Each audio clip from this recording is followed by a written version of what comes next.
So what's it like to tour across America on bicycle when you're obviously not white, especially during the last election cycle? In this episode of PLP Talks, we're going to talk with Molly Sugar, and we're going to go beyond the typical shiny, happy pictures you see of people bike touring and bike packing and dig a little deeper. We're going to talk about race and bike touring and bicycling. We're going to talk about her group, Friends on Bikes, aka FOBs, and how that started from a need to find a more diverse cycling group. This episode, like all the other episodes, is supported by listeners and viewers just like you.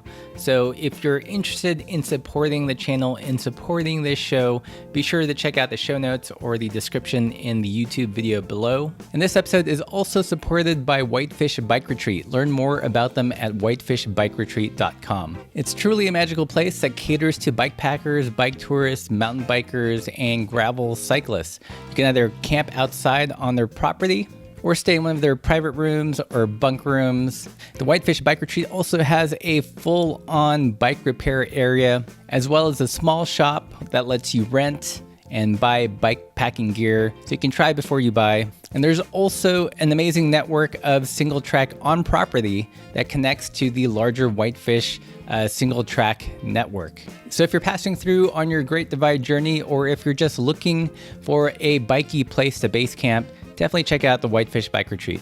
So with all that said, put on your earbuds, pretend like you're working at your desk. It's okay, we won't tell, and enjoy the show. Molly, thanks for being on the show.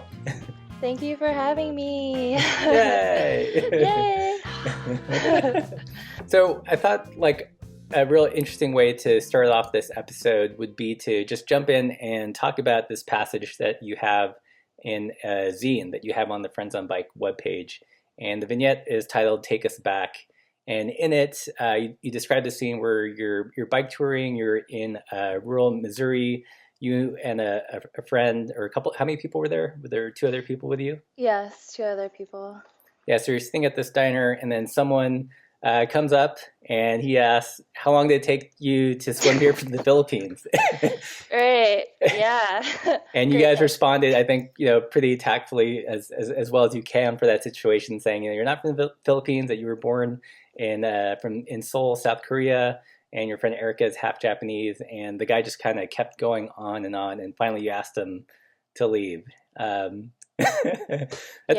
a pretty like impactful like vignette there. Can you tell us a little bit about what was going through your head when that was happening? Yeah, I mean, it was definitely unexpected, but we did see his outfit. So this was an older white gentleman, and he had a NRA hat, and he had a shirt about like the Confederacy. So just visually looking at this man, we knew like the words coming out his mouth would probably be really entertaining. So like you put up that sort of like barrier or wall, like in anticipation that something, may be a little off. But yeah, we were just eating lunch. It was a long like ride that day, and just another pit stop in like a random convenience store, eating like our peanut butter and jelly snacks. And yeah, this guy just comes up and asks us, where do we come from? And, that question can be like very broad, and I've gotten that like many times. I'm sure you have. Mm-hmm. And then, me and my friend Erica, we didn't respond. And then he just kept rambling on about, but you're from the Philippines, and you like, how did you get here? Like you swam across. And we're like, what? We're biking. Like we have bike clothes on, like spandex. You can see like our helmets and like bikes outside. We were very confused. Mm-hmm. But the more that we thought about it, like he was aggravating us. Like it wasn't a situation that we wanted to interact in and like participate. So our other friend, Meg, she promptly said like, okay, you can leave now, thank you. And then like he got the picture like once we were ignoring him, and he started walking away and bothering someone else about something. So yeah, it was definitely unexpected, but I wanted to capture that moment like in the zine to show that with all the great moments, like the entire zine is just filled with like great positive experiences of biking from Virginia to Oregon. But this one moment definitely stuck out and will stick out as a part of an experience I had. Hmm. Yeah. Yeah, I mean, I think it's important to bring up because I feel like in most bike touring, bike packing, literature or stories, like, these issues never surface. Right. A lot of it might be, the people that are riding it tend to be white males, but that's Right. not indicative of like everyone's experience. And it's kind of like Hmm. this I wouldn't say a seedy underbelly, but this kind of current that no one's really discussing. Um, Right. And at that time when we were bike touring, it was when Trump was running for president. So we did see that I, like political tension, like especially going through like rural areas of America, we would see so many Trump signs. We would, it was always apparent that, this was happening, mhm. and it was hard to ignore. And that particular year, but yeah, it was part of like that bike experience across America of like, yeah, we rode like when Trump was running for president. Yeah. Yeah, And we to be honest, like I couldn't imagine um, being like a black female, like biking in some of those areas, like and seeing all the Trump signs and seeing like NRA signs and seeing like Confederacy flags. mhm, I think everyone takes in their own experience seeing that. mhm. Yeah, I remember talking with my friend Steph Ralph when we lived in Portland, and she was describing her cross country experience. And she stopped somewhere, and this young black man, started talking to her, and she said, "You can totally do this. You just need like a cheap bike. You don't have to get fancy gear." He was like, "No, I can't do it." And it took her a second to register that it wasn't the equipment that he was Right. referring to. It was all these other socio Hmm. economic things that was like, I literally can't do this. It's not Right. safe for me. And I think a lot of Right. people forget that when they Hmm. when they see just the bike touring Stoke. Hmm. So. Yeah, and that also relates to being like a woman, and like there are people who feel like if you're biking by yourself and you're a woman, like that brings on a different danger. Um, but like there are people that have done that before, and it's not like something that's like unattainable, but it is another layer Mhm. that other people may not have to think about at all. Yeah, Yeah. yeah, yeah. It's definitely not unattainable, but I think like for the most part, like the way it's represented in biking media, it's just Right. completely glossed over. It's like For sure. it's kind of like a very Pollyanna attitude without kind of recognizing, you know, kind of people's individual personal experiences with it. Right. Yeah. It's a very multifaceted way of traveling. Yeah. so so this zine, was this during the under 25 or the young Under adventure 30. under 30? Yeah. Yeah. So I rode with 13 other people across America. It was a part of Adventure Cycling's under 30 group. Um, there's one person that was 31. But we'll pretend they were 30. But yeah, it was the first time they were doing it. Typically they don't have like an age cap for their cycling groups, but I think it was a special year. It was their 40th anniversary. So it was an at cost trip, which makes it more appealing for young people who don't have, the necessary means Hmm. to bike and yeah, with that expense. Um, and yeah, it was a great crew. Everyone was from all around the country. A lot of the people were like transitioning from careers like myself, or they're in school. So it happened within 2.5 months, and that also like appealed to like people like off on a semester.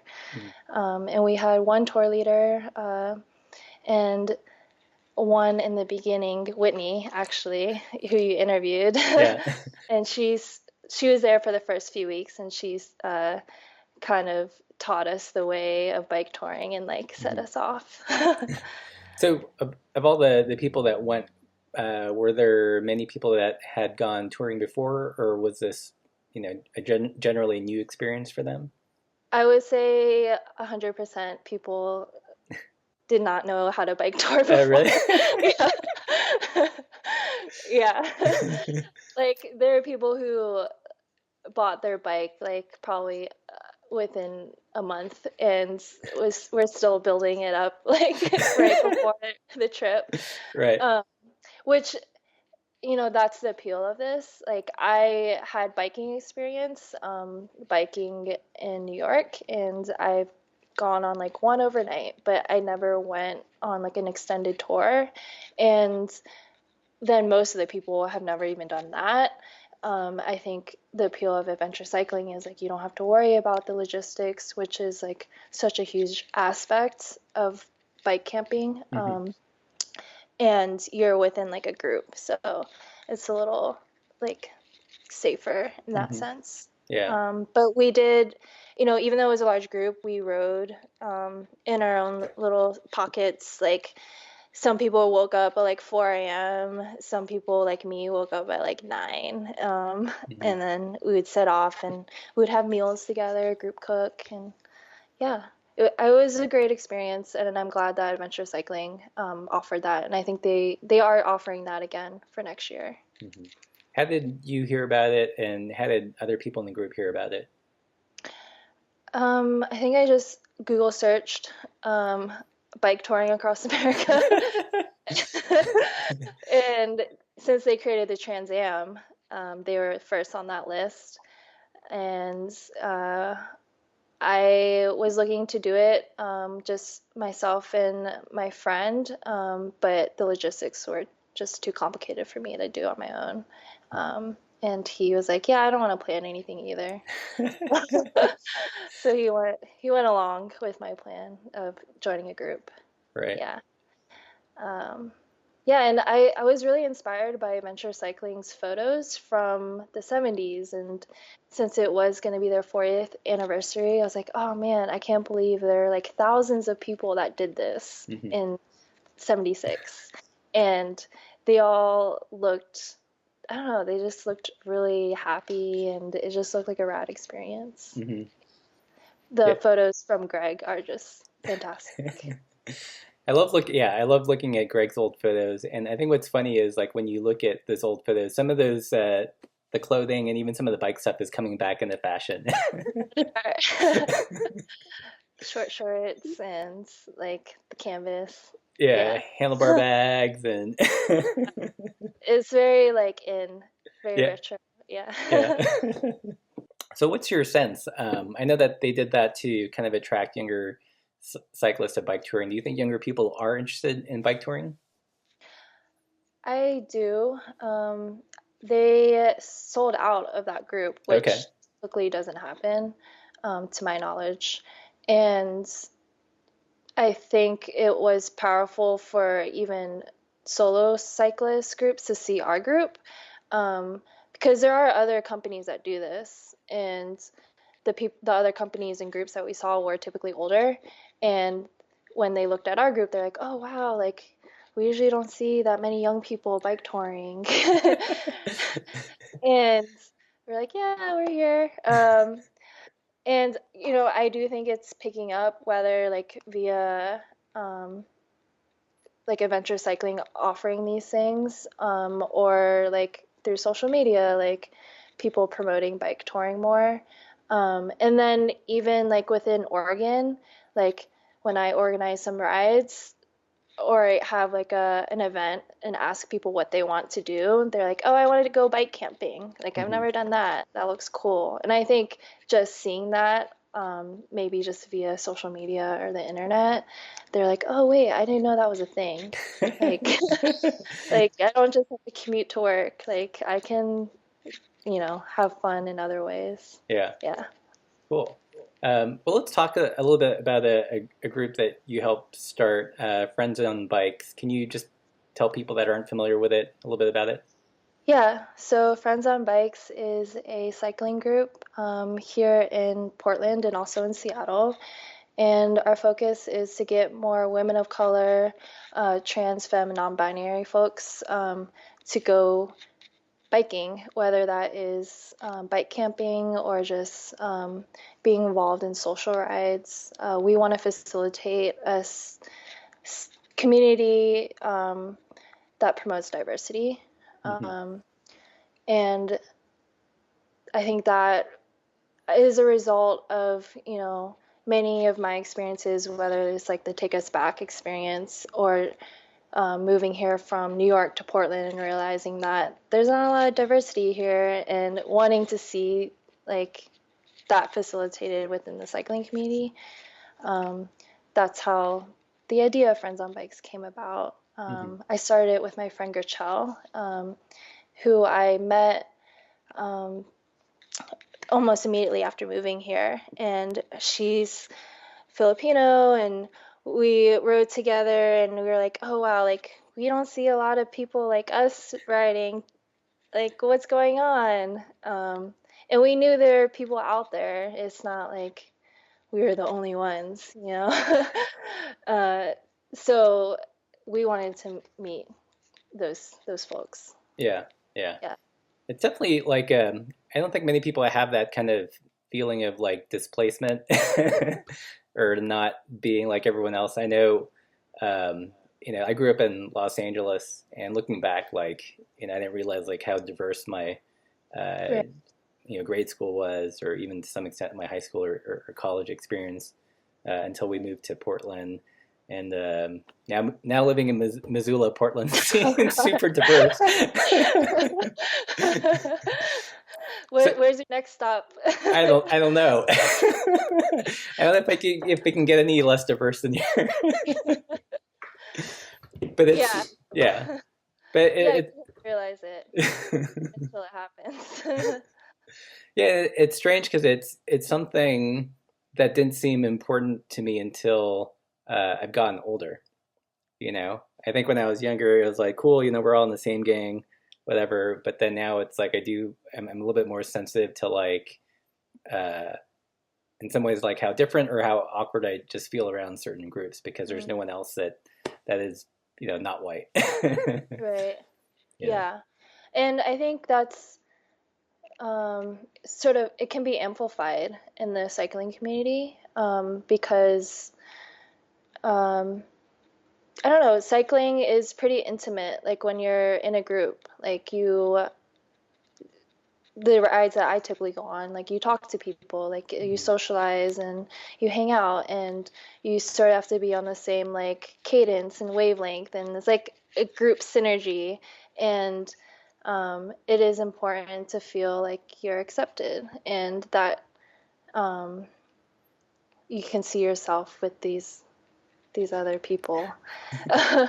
But yeah, it's something I also didn't think about. Um, I grew up on the East Coast, right outside of Washington, D.C., and the community that I grew up in is actually like the most diverse in the entire nation. Like if you Google the town, um, and then moving to New York, it's like you don't think about these things at all.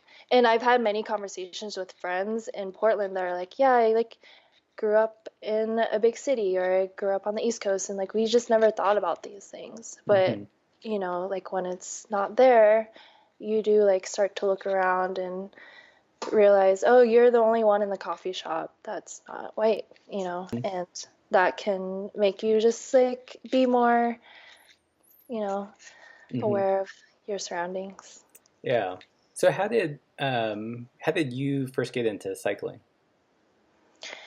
So I really got into cycling at Virginia Commonwealth University in Richmond, Virginia. That's where I went to college, and there it's like similar to Portland, where it's like a small city, and the best way to get around is to bike.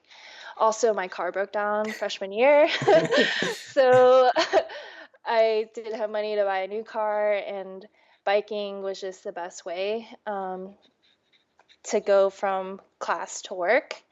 And then I found a group of friends who also loved biking. And we would all get together, ride out, and like hang in the compass and like, you know, get into trouble. You know, but they were actually the original Friends on Bikes. Hmm. So all of us happens to be Asian, just from different backgrounds. Hmm. And one of my friends, like, just one day was like, we should be called Friends on Bikes because it's also fobs. And then we were like, yeah, let's do it. And that was like our crew name. Hmm. Like, I feel like every cycling group comes up with like their own little crew name, and Hmm. that was ours.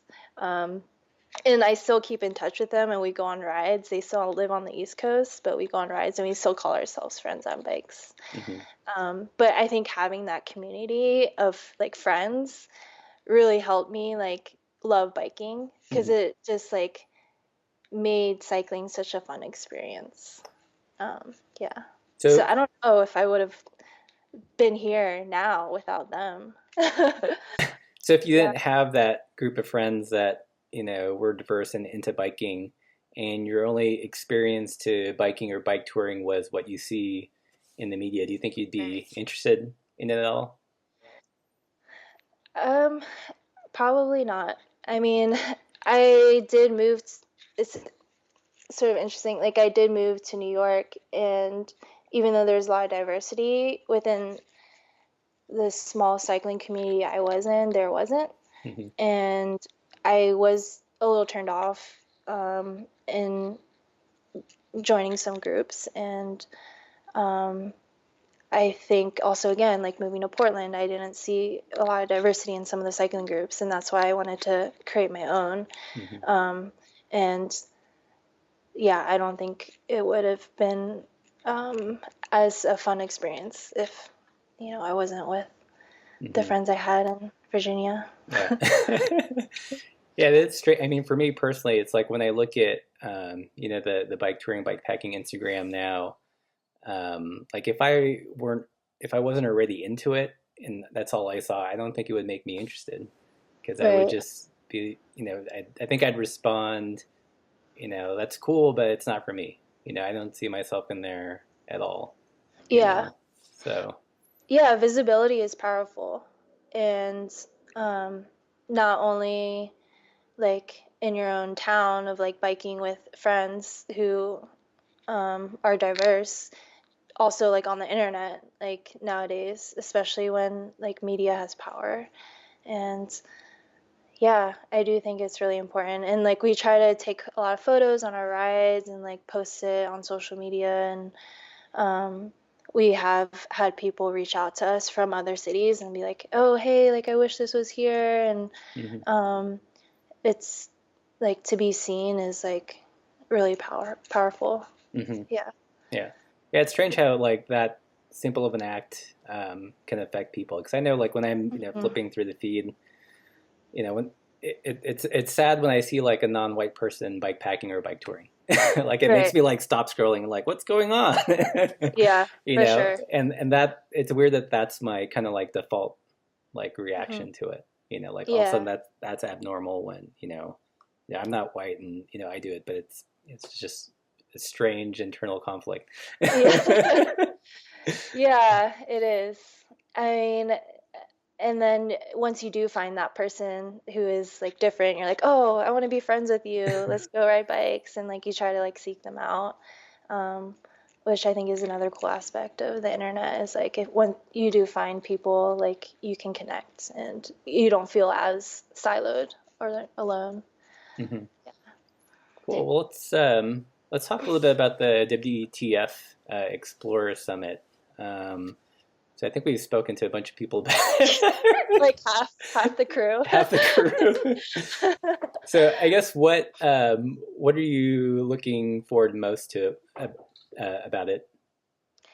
I think it's a similar sense of the Friends on Bikes group is that like we're allowing people who are unrepresented to be represented within the bike community, specifically bike packing and bike touring, which is women, trans, femme, and non-binary people. And I think having a space of in Whitefish, like such a beautiful area, and having people just um, riff on one another and collaborate and learn and I think having that, I'm just like really looking forward to like meeting all these people. Um, and I'm also excited about the ride series because I know it's not um, attainable for everyone to go to Whitefish. Um, well, first of all, only like 150 people can fit there, like physically. Yeah. But having the ride series within different regions, I think that's going to be really cool. So yeah, we're gonna have one in California, to like Vermont, to Oregon, and we also want people to start their own. So that's we have that like in the works, and I think having like a nationwide sort of like mini movement Hmm. is gonna be really cool. Yeah. So do you know what the structure of the ride series is going to be yet? Is it going to be like a bike overnight or like a day ride or a series of day rides? Yeah, so it'll be one each month in a different location, and it'll be around 2 days, 2 to 3 days, a little longer than an overnight. Um, and well, it'll be free, and we're gonna be hoping to facilitate some education. Like if it is your first bike packing experience, we're not gonna like have a super hard, difficult ride. Hmm. Um, and yeah, we're still working out like the actual routes, but um, Sarah Swallow is leading that, so they're gonna be rad. uh, Yeah, I think yeah. she knows something about route planning. So yeah. So we're gonna have a lot of fun with that. Yeah. Cool. So for the actual event, are you going to be leading any sessions or? Yeah, so we sent out a survey in the past 2 weeks Hmm. asking people what they wanted to see at the summit. There's only 6 of us organizers, but we want it, to be open, and like we want to serve, like to have what people actually want to attend. So we had like a long list of different sessions and workshops there. A lot of people want to know about backcountry, camping and riding, and also a conversation about race, that is on the table too. Hmm. Um, and then how to bike solo, a bike camp solo. That was also like at the very top, and advocacy. So there's like a good mix of things, and we want them to be like workshops and presentations and also like hands-on experiences. Hmm. So Yeah, what's the reception been? great. Yeah. Lots Yeah, of people excited. I think so. We've gotten a lot of positive emails, like personal emails about like, we're really stoked that this is happening, and just on social media. And yeah, overall, it's been really positive. Um, I I'm waiting for the negative. It can't just all be 100% positive, Yeah. but for the most part, it's been really good. And I think it's people have been commenting on like, it's kind of been overdue. Like this has been needed, and it's great to know that like we are like representing people who feel like their voice needs to be heard. Yeah. Yeah, Yeah. yeah. Well, let's what do you think the bike industry could do better in terms of representing others? Like if you had a magic wand. Oh, I think it's uh, having more diverse voices, like in stakeholder conversations. Like, there's only so much you can do if you're in a room that is not diverse. And I think that can go in many ways, like of just like asking people through a survey, or just like asking committees or like other folks like, hey, like, what is your opinion? What can we do to be better? Hmm. I think that could go a long way.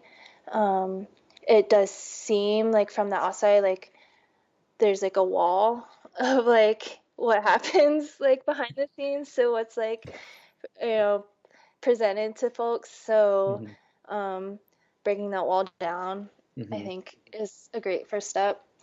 Um, and like, I think calling people out has been helpful for people in the bike industry.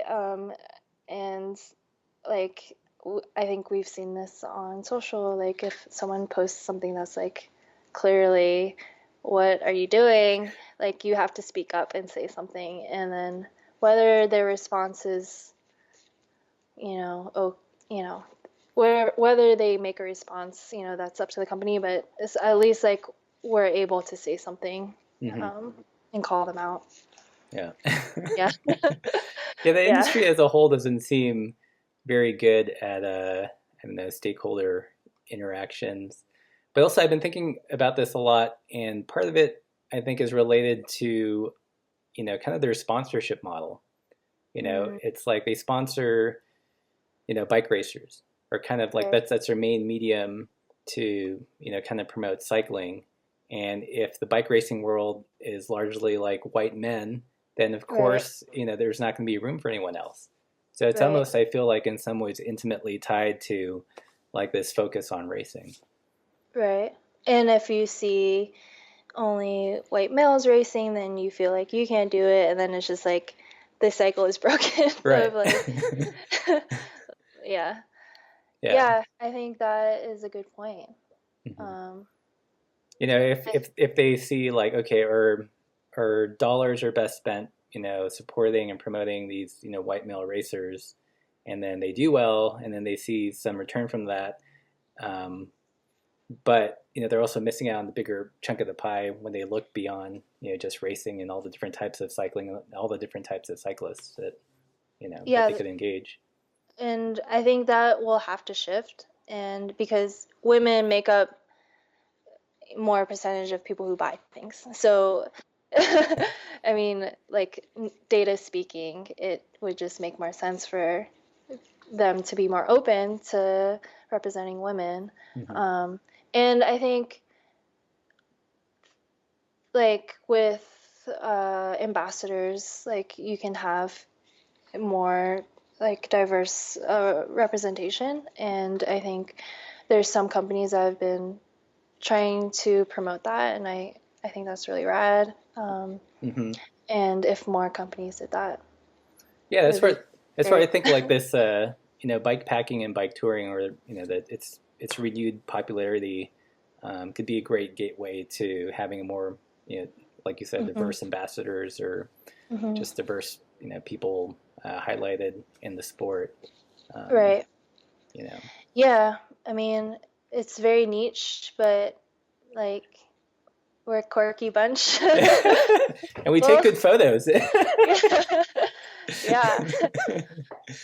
Cool. Or well, where do you see, or where do you hope to see Friends of Bikes in the next couple of years? Well, in the next year, we're going to be focusing more on bike camping and workshops and education. Um, I think that was a goal of last year, but um, we were just starting out. So this year we really want to delve into that. And what we learned also from last year is that it's hard for people who've never gone bike camping to just go bike camping. like like you need some sort of you need to facilitate some sort of education, and like having things posted on the internet is not the right it's not necessarily the right way for everyone to learn. So we did host like a workshop before our bike trip last year, and that went really well, and I think it built confidence for people to feel that it was okay that they could do this. And there also we um, had people meet each other. Like if you're gonna bike in a group, it's important to know like Hmm. who you're riding with. And we also offered people to exchange gear, like or share gear, like stoves or tents. And I think that was a great learning experience for Friends on Bikes, and we want to keep doing that, is having these workshops. So we're going to be collaborating with Komorabi Cycling, which Jocelyn Gotti started, and it's going to be a 3-part series where it'll be workshops around bike camping, bike packing, like go through from like A to Z of like what to do. Mm-hmm. And then we're going to go on an overnight. And I think we hope it'll decrease the barrier for people who've never done it before. Mm-hmm. So we're going to do that. We're also going to do one in July, and we're going to try to do the Olympic route. Mm-hmm. And it's going to be a collaboration with the Seattle group. So we're looking forward to that, and a lot more social rides again. We kicked off last year with like a donut ride, mm-hmm. and I think we want to do that every year because we love donuts and coffee, and it's not just about me. No. But I'm curious, like in those classes that you do before the bike camping trip, like what are like the biggest concerns and challenges that people ask? I think it's gear. I think it's a little easier if it's like a biking on pavement where you can transfer like your commuting panniers to just like putting camping stuff in.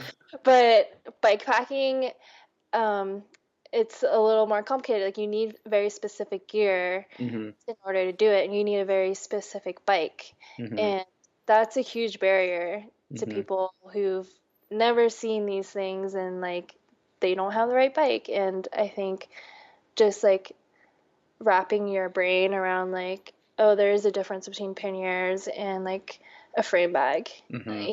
I think that is sort of the biggest education. And also like bike packing versus like bike touring, like what's the difference really? One is more expensive than the other. That's actually been like one of my biggest hang-ups about bike packing is you need a new set of bags, and that's just kind of the first step, because like the sleeping bag we used on bike, when we were bike touring with panniers, does not fit in any of my.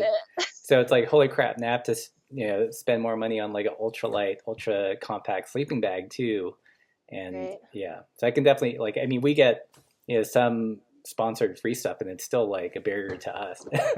Yeah, I mean, unless you're living in like Baja where you don't need a tent, yeah.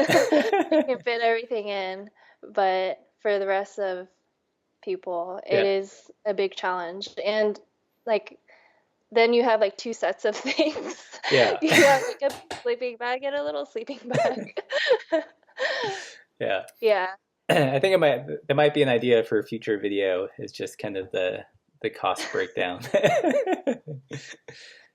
Yeah, for sure. I mean, you do save money, I guess, on other expenses like food in a way. If you can't go to a convenience store anytime you're hungry. Yeah. You have to like plan ahead, and it's usually like rice and beans, right? And oatmeal. Yeah. Nice. Well, cool. I think we're butting up to the time limit here, but thanks for joining us today, and thank you guys for watching this video. And if you guys have any questions for Molly, leave those in the comments below. I'll ask her very nicely to answer them. And if you like the video, like, share, subscribe, and thanks again, Molly, for joining us. Thank you for having me. So thank you for watching this interview or listening to it if you discovered it via iTunes. Don't forget to leave a rating and review. It really helps the show out. It gives the show visibility. And again, if you're interested in supporting it, be sure to check out the show notes. And until next time, ride bikes, travel, and do good.